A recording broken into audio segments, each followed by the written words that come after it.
What up, guys? The Bench Buddies are back with our week two preview and picks. As always, I have my guy Ethan joining me for What's up, another guys? week as we discuss our picks for this week and a new segment that we're going to bring to you guys. But make sure you hit that subscribe button before we get into it to be entered into our giveaway. Yep. Last week was a good week. Not necessarily for us, but just for the entertainment purposes. Saw a lot of good games. Some upsets. Obviously, the Steelers pick was very off. What would you say was your favorite pick of the week? Probably my Packers, obviously, because they were underdogs in that one, and they didn't just win a close one. They blew out Chicago, obviously in a rivalry. But if the non-biased pick, I would have to go and probably with Jacksonville, just showing that they came to play this year, put up Yep. 31 against the Colts on the road in week one is always tough to do against a divisional opponent. So that's probably my favorite pick that I got right.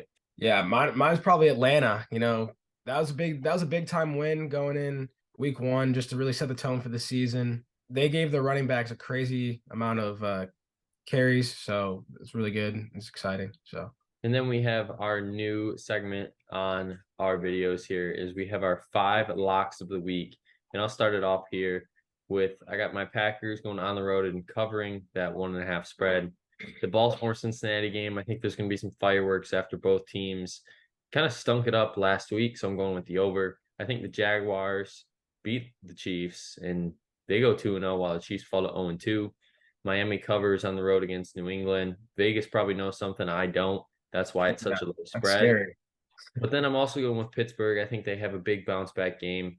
They have a really good chance to win this game at home in front of their home fans, and possibly do the upset that they thought what we thought could have happened week one. Hopefully, here it happens in week two. Yeah, that Sunday night game, Miami at New England, is going to be really interesting to see how that Patriots defense will be able to what they can do to try to stop or slow down Tyreek Hill and the rest of that Dolphins offense.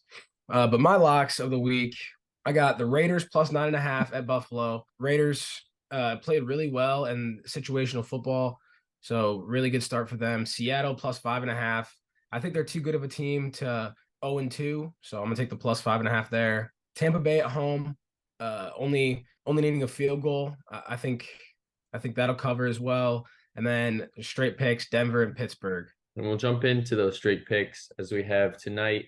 The Vikings go on the road to face the Eagles. And I think this one is very self-explanatory after what I saw last week. The Eagles, didn't really do too much in the second half against the Patriots, but the defense stepped up when it needed to, where the Vikings just didn't look like the same Viking team last year. I'm going with Philly here on the road. They played each other last year, sorry, in the week two as well.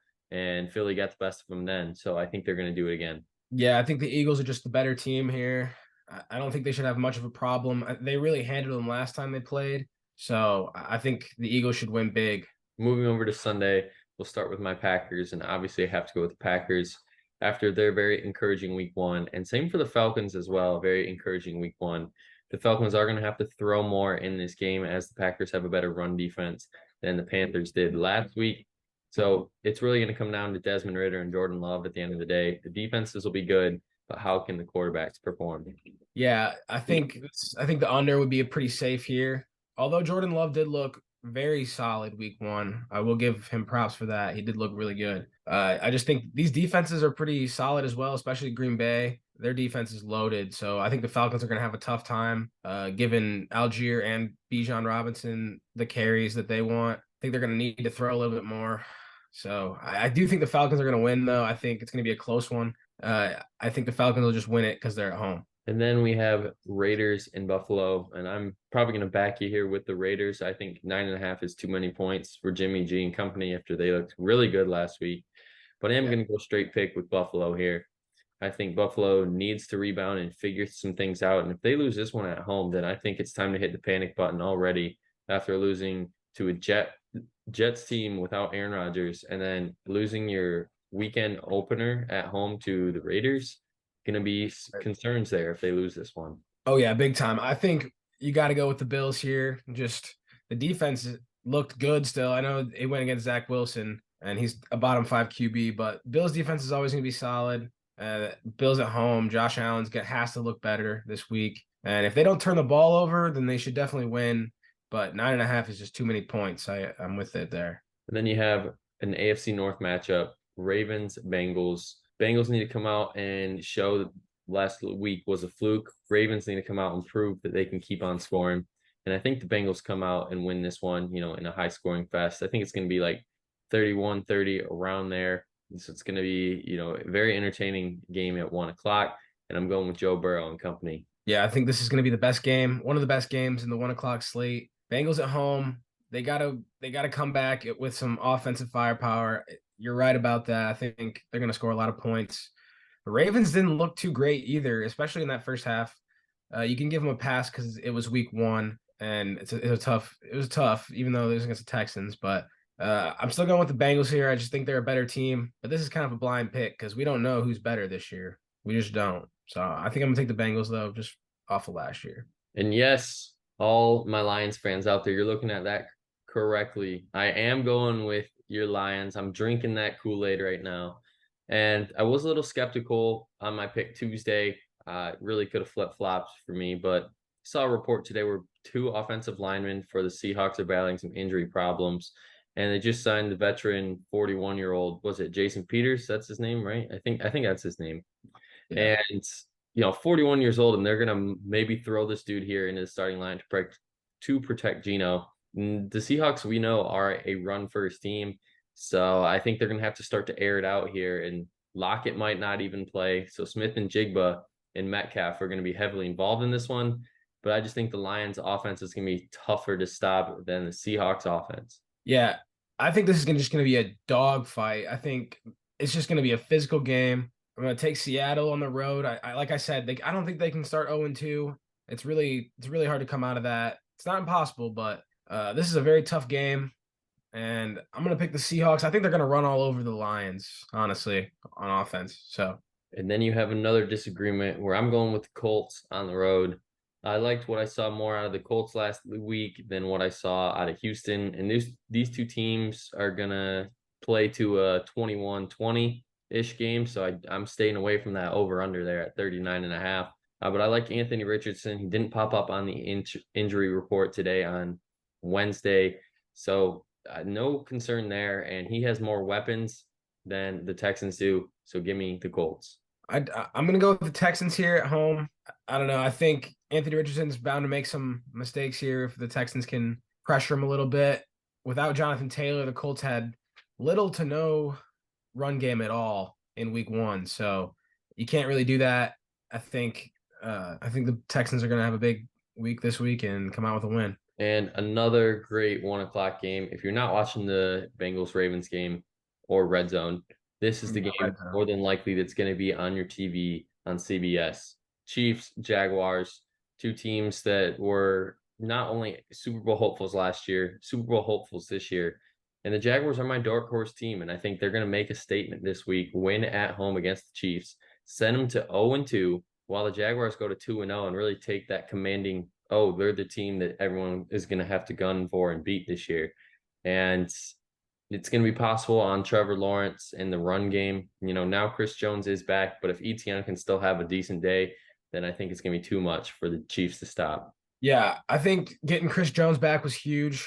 And this game is really hard to pick, especially because we just don't know about Travis Kelce and his health. I think if he plays, which I think he's I'm gonna take the Chiefs. It's possible that I change this pick though, so we'll see. But I think if Kelce doesn't play, I think I would have to go with the Jaguars. And then on Fox, you got Bears and Bucks, and a lot of people were gonna think these records would have been flip-flopped if you would have gone off of spreads last week. But here we are. I think the Bears, their offense still played decent. It was just the defense couldn't slow down the Packers. There's just as many weapons here on the field, but I think the Bears defense makes a statement this week on the road, goes to Tampa and gets a win. Yeah, this is a tough game as well. I think the Bucks are going to win at home. They looked pretty good last week. Minnesota could just be not as good as we really thought. They did look good. Mike Evans, Chris Godwin, they still have the weapons on offense. So as long as Baker can get it there on time and that run defense at Tampa Bay is still pretty solid. So it's going to be tough for Justin Fields to get running this week. So that's why I'm going to take the Bucks. And then you have the Chargers and Titans here at 1. Chargers heartbreaking loss after a great game last week. Titans didn't score a touchdown, and they're the only team to not score a touchdown besides the New York Giants. And the Chargers, I don't want to say it's a must win, but it feels like it is just because of what happened last week. And you can't lose this one on the road and start 0-2 in that AFC West if you want to be not only a chance for the division, but a title contender. And I think Herbert and company are going to have a big day. So give me the Chargers. Yeah, give me the Chargers as well. I think they're gonna have a big day, but there is a world where Derrick Henry runs all over that bad Chargers defense. And they just haven't been good defensively, and it's very possible the Titans can run all over them, especially with Derrick Henry as the leader of that backfield. So I am gonna pick the Chargers, but this game could get out of hand if or if the Chargers make a couple mistakes and Tennessee just runs it down the business there. So Moving to the 4 o'clock games, Giants, Cardinals, and these two teams had an awful week 1, but the Giants are more equipped to bounce back than the Cardinals. So I like the Giants here, and Saquon has a great day. yeah, the Giants just have better players, better roster. Give me Saquon and the Giants. In a much anticipated NFC West game, Niners, Rams, and not too many people thought the Rams were going to win last week against the Seahawks. Can they pull off another upset this week? I don't think it's going to happen, but don't be too surprised if it's a close game till the pretty much the end, because we know how these two teams play against each other. Great, Yeah. great matchups, at least while Stafford's been there. I think this one's going to come down to somehow, some way stopping Christian McCaffrey, not anybody else on that Niners team. If the Rams can figure out a way to limit McCaffrey and make Purdy make, 10 to 20 yard throws, I think that's where the Niners could get in trouble. But I don't see that happening too much. So give me the Niners. Yeah, give me the Niners as well. I think Brock Purdy looked really good last week. If he just game manages, I mean, even those medium passes, he's been accurate. So give me the Niners as well. Just a better roster, better team all around. At 425, the game of the week, or it should have been before last Monday, Jets, Cowboys. And you can see that spread's already up to 9. At one point, it was at 3. It was even in the Jets' favor last week. And here we are. And now the Cowboys are heavy favorites at home. And I think it's not going to be a blowout, but I'm still staying away from this spread because I think the Jets have a very good defense, top 5 on paper. And we know Dak struggles against top 5 defenses. So give me the Cowboys here, money line, but stay away from that spread.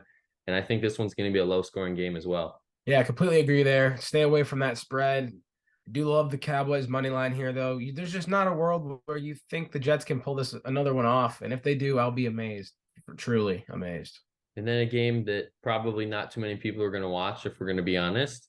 It's going to be the Commanders and Broncos. And we're going with Denver here. I think, Russell Wilson and Sean Payton look great in week 1. They just couldn't pull out the victory, where the Commanders barely snuck by the Cardinals and kind of let them hang around. And I don't think that's going to be the story this time. Yeah, me either. I think Denver wins this game. Russell was very efficient last week.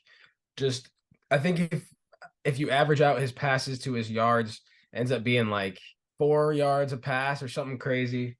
So they definitely need to throw the ball down the field more if they're going to want to win games. Then moving to Sunday Night Football, Dolphins, Patriots. And I think the reason why this line is so low, and I'm still taking it, but Patriots had 2 chances last week on the final drive to not only go down and score, but score to win the game at the end of the game. So this Patriots team proved to me last week 1 against the Eagles, that they're going to be better than I originally thought they were.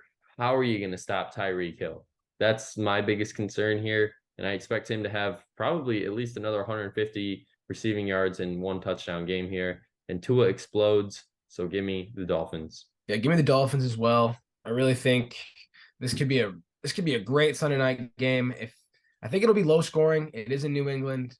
That defense is nasty for New England. I think it'll be like a 28-24 type of game. I think the Dolphins will win it and cover. Moving to Monday night, where we have 2 Monday night games, Saints, Panthers, and a huge game to start for the NFC South.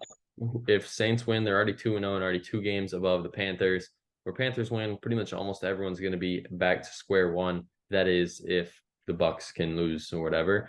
But Here we are. I'm going with the Saints. I think they're going to get to 2-0, the team that no one talks about enough. Derek Carr looks great with all his weapons commanding the offense. And in 5 weeks, this team gets back Alvin Kamara. So if they're sitting at 4-2, maybe even 5-1 at the point, and they get Kamara back, then Saints are going to be a team to watch out for. Yeah, he comes back week 4 or week 5. Something like that, yeah.